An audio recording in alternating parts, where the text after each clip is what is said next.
Good morning. Chẳng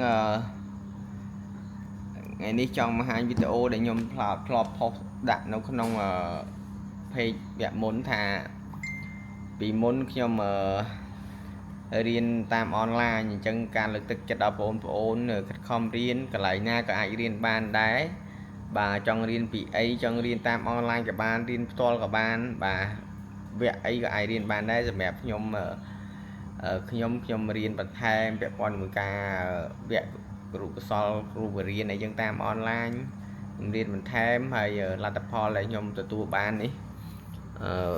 អត់មើលទាំងអស់គ្នាបាទនេះលទ្ធផលដែលខ្ញុំទទួលបានរៀនរយៈពេល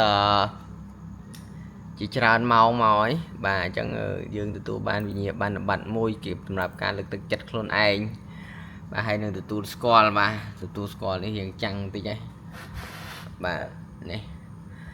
អញ្ចឹងវិញ្ញាបនបត្រនេះយើងមាន QR code មានអីហ្នឹងណាបាទអញ្ចឹងវីដេអូនេះគ្រាន់ជាសារមួយសម្រាប់ផ្ញើជូនបងប្អូនដែលនៅរៀនសូត្រឲ្យខិតខំរៀនសូត្របន្តហើយជាពិសេសចង់បញ្ជាក់ថាការរៀនសូត្រអត់រើសវ័យរើសអាយុទេហើយបងប្អូនចង់សិក្សាបន្ថែមផ្នែកកុំព្យូទ័រដោយផ្ទាល់ក៏អាចមកជាមួយនឹងមជ្ឈមណ្ឌលវិភាគកុំព្យូទ័រដែរតែនេះកន្លែងរបស់យើងហើយនេះម៉ោងអត់រៀនទេកុំព្យូទ័របាទកន្លែងរបស់យើងអញ្ចឹងអាចតំណមកមជ្ឈមណ្ឌលវិភាគកុំព្យូទ័របានបើចង់រៀនសូត្របន្ថែម